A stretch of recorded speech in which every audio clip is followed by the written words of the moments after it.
I want you to do something for me real quick. Just for a second, hold the word surrender in your mind. Okay. Picture it. What do you actually see? Because if we're standing on a battlefield, surrender is the white flag right. Yeah. It's the moment you admit you've beaten. Yeah, or in sports, it's forfeiting the match. Exactly. Even in a heated argument with your partner, Yeah. if you surrender, it basically means you lost. You Yeah. gave up ground. It implies weakness. It implies that you have been overpowered by something outside of yourself. And I mean, that is the definition we are all raised with. And frankly, it's a definition that keeps a lot of us stuck. It really does. But today we are doing a deep dive into a text that takes that exact definition, flips it completely on its head, and spins it around. Yeah, it's a radical shift. We are looking at a piece titled, When the Man Finally Surrenders to His True Twin Flame on a Soul Level. And listen, before you roll your eyes at the title, because I know twin flame can sound a bit esoteric or out there, that some of you stick with us, because the psychology in here is genuinely fascinating. It really is.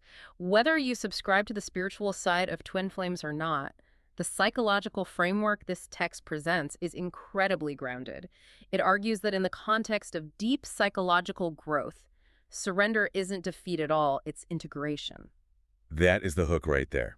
We are moving away from the idea of surrender as losing the fight and moving toward the idea of surrender as stopping the fight against yourself. Which is a massive paradigm shift. We're going to unpack the psychological journey of the masculine archetype today. You know why it runs from deep connection, what this text calls the female blueprint, and how moving from fragmentation to coherence is actually the ultimate goal here. And I think we need to drop a very specific disclaimer right at the top, which the source material is very clear about. This is crucial for everyone listening, so we don't get bogged down in semantics. Yes, absolutely. We are going to be using words like man, woman, masculine, and feminine. But the text explicitly states that we are talking about archetypes and energies, and not biological limitations or gender identity. Right. So when we say masculine in this deep dive, we're talking about a set of traits, structure, direction, individuation that exist in every single human being. Okay. And the same goes for the feminine. So whether you are male, female, or non-binary, this dynamic is happening inside of you. Exactly. We all contain both energies. The friction comes when they aren't talking to each other. Okay, let's unpack this female blueprint concept, because the text leads with a pretty provocative statement. It says, the original blueprint of humanity is female. Now, biologically, we know all embryos start phenotypically female, but the source says this isn't just a biological claim.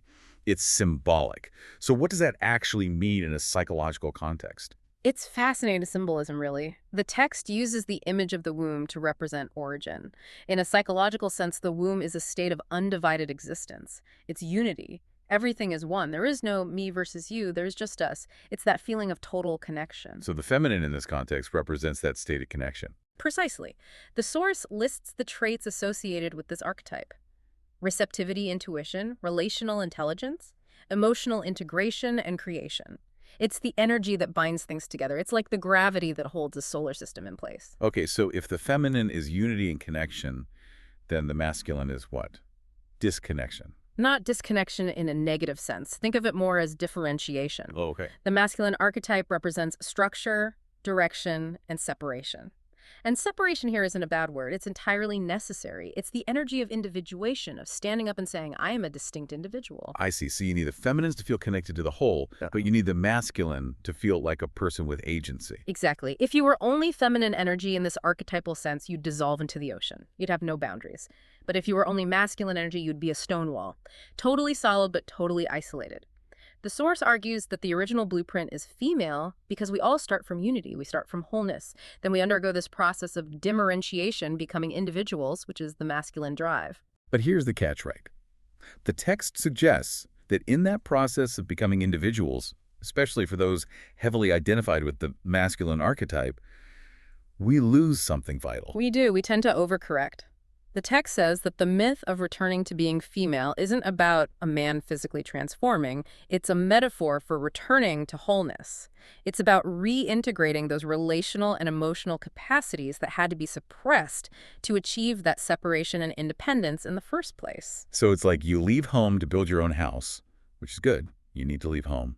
But then you realize you've built a fortress with no doors and no windows, and you're freezing to death inside. That is a perfect analogy.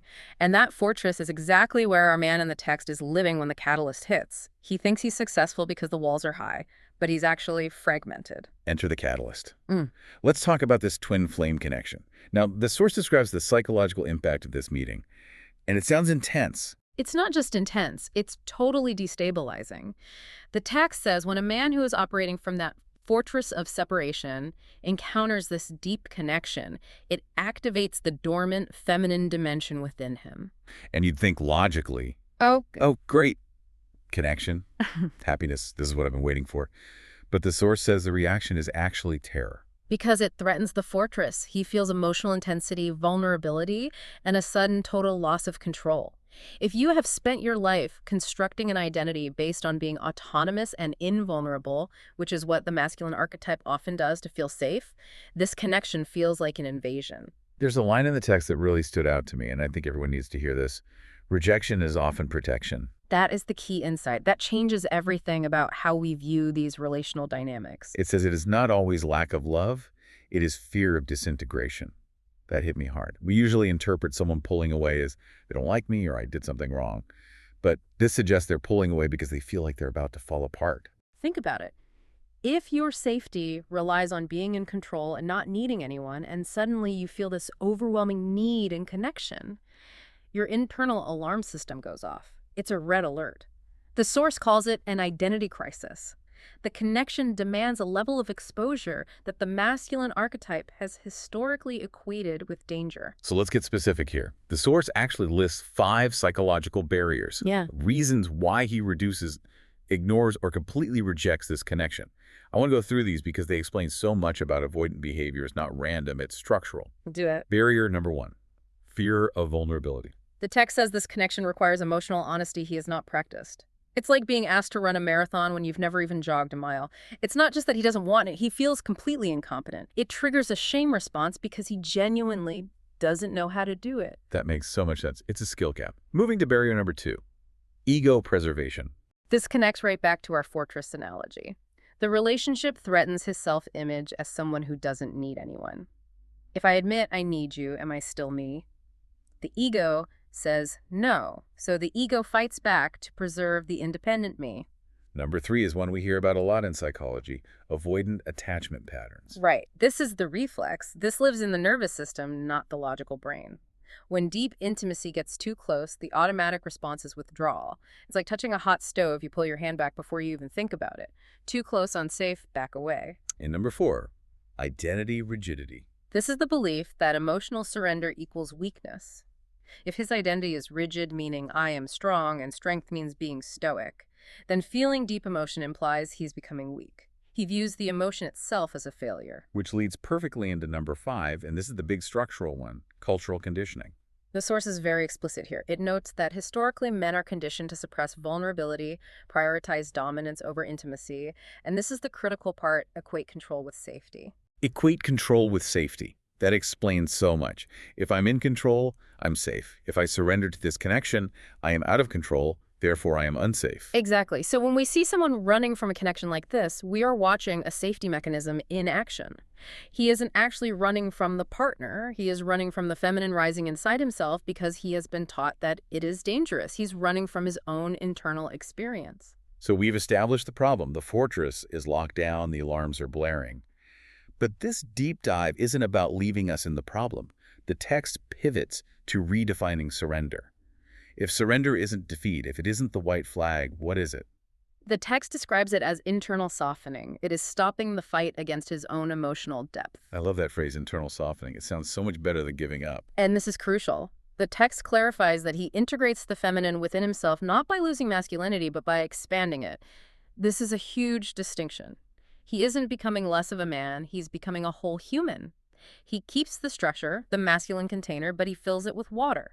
The source lists 3 specific returns that happen during this surrender. A return to relational wholeness, a return to emotional literacy, and a return to embodied presence. Emotional literacy is such a great term. It means being able to read and understand your own internal landscape. Instead of feeling a sensation and immediately calling it threat, you can identify it as sadness or longing or joy. You can actually name the weather inside your own head. And embodied presence suggests actually being in your body rather than just in your head strategizing all the time. Right. The masculine archetype can get very stuck in the mental realm, planning, analyzing, fixing. Embodied presence means actually feeling your feet on the floor and your heart beating. It's being here, not in the future or the past. The text says when he finally surrenders, the dynamic changes completely. He stops competing with intimacy. He stops equating control with safety. And my favorite part is the dynamic shifts from pursuit and avoidance to mutual regulation. Mutual regulation. That's the gold standard, isn't it? It absolutely is. Instead of one person chasing and the other running, which just creates a cycle of anxiety, you're helping each other stay balanced. If I'm spinning out, your presence grounds me. If you're shutting down, my presence opens you up. And the text describes the result as becoming coherent rather than defensive. Coherence. Coherence is a beautiful word. Think of it in physics. Coherent light is a laser. All the waves are moving together. Incoherent light is a light bulb. It's scattered. When a person is coherent, their inside matches their outside. Their heart matches their head. They aren't fighting a civil war within themselves anymore. Okay, so we know what it looks like. But how do we get there? The source actually provides a roadmap. It gives us 5 practical steps toward this surrender. This isn't just magic, it's work. It is absolutely work. The first step is emotional awareness. Recognizing fear instead of projecting it onto the partner. Right. Instead of saying, you are too demanding, or you are suffocating me, he has to learn to say, I'm feeling overwhelmed and scared. That's a massive shift. It takes the blame off the partner and puts the focus squarely on the internal reaction. Step 2. Accountability. Admitting to avoidance patterns. This is the I'm sorry phase. It's acknowledging, yes, I pull away when things get real. You can't change a pattern you won't admit exists. You have to own the fortress you built. Step 3. Self-regulation. Learning to tolerate closeness without fleeing. This is the practice of sitting in the fire. When every instinct says run, you take a breath and you stay. You teach your nervous system that intimacy won't actually kill you. You rewire the reflex. Step 4 is a big one. Deconstruction. Deconstruction of rigid gender beliefs. He has to intellectually and emotionally understand that strength includes emotional capacity. He has to rewrite the definition of what it means to be a man. He has to realize that true strength isn't about being unfeeling. It's about being able to feel everything and remain standing. And finally, step 5. Integration work. Therapy, reflection, shadow processing. This brings us right back to the start. This isn't just about a relationship with another person. It's about the relationship with the self. It's about looking at the parts of yourself you've hidden away the shadow and bringing them into the light. The text sums this up by saying the goal is to end the split between dominance and receptivity. And that's a profound idea. We tend to think we have to be one or the other. Either I am the boss or I am the employee. Either I am the leader or the follower. But true integration means you can be assertive and receptive at the exact same time. You can have direction and be open to connection. You can be the rock and the water. It says the original blueprint is unity. Division created tension. Integration restores coherence. That is the arc of the human experience right there. We break apart to find ourselves, and then we have to put ourselves back together to find peace. It's the hero's journey, but internal. There's a clarifying point near the end of the text that I think is essential to mention. It says, when a man surrenders to his twin flame on a soul level, he is not submitting to another person. This is vital. It's not about the partner winning. It says he is surrendering resistance to his own wholeness. Wow. Surrendering resistance to his own wholeness. That completely reframes the runner dynamic. It does. He isn't fighting the partner. He never was. He's been fighting himself. He's been fighting the part of himself that wants to love and be loved. Surrender just means laying down arms in a war that never needed to be fought. It means finally exhaling. The text mentions that this integration at scale represents psychological maturation. It moves us from fragmentation to coherence, from acting out of fear to acting out of conscious choice. And from fear of depth to embodied love. That's the journey. It's moving from a life driven by the fear of being hurt or controlled to a life driven by the courage to be open. And that is the hardest thing any of us will ever do. It really reframes the whole concept of the twin flame runner. It's so easy to vilify the person running away, to call them coward, or say they just don't care. But when you look at it through this lens... You see a person desperately trying to protect a fragile identity. You see fear, not malice. And you realize that the path back isn't about forcing them to stay. It's about them doing the internal work to realize they don't need to run. It's a move from control to conscious choice. When you are operating from trauma or conditioning, you don't really have a choice. You just react. Surrender gives you your agency back. Once you integrate that fear, you can choose to love. That is true power. So what does this all mean for us? Even if you aren't in a twin flame dynamic, this concept of balancing the masculine and feminine energies within seems pretty universal. It is. We all have places where we are rigid. We all have places where we equate control with safety. We all have parts of ourselves we've exiled because we thought they made us weak. And the invitation of this text is to bring those parts back home. Exactly. To realize that being whole requires both structure and flow, both strength and softness. It's a lot to think about. We started by talking about surrender as defeat, and we've ended up with surrender as the ultimate act of courage. It takes much more strength to open your heart than it does to close it. Building a wall is easy. Any bricklayer can do that. Taking the wall down brick by brick while the wind is blowing, that takes a master. That is the truth. Before we wrap up, I want to leave you with one final thought to mull over. We've talked a lot about control today, how the masculine archetype uses control to feel safe. And how that control is actually an illusion. Right. So here's the question for you. If the original blueprint is unity, and division was just a necessary phase to create tension and growth, perhaps the ultimate act of strength isn't standing alone on top of the mountain. Perhaps the ultimate strength is having the courage to come down and become coherent again. Which leads us to ask how much of our own control is actually just fear in disguise. Something to think about next time you feel the urge to put up a wall. Thanks for diving deep with us today. It's been a pleasure. We'll see you on the next one.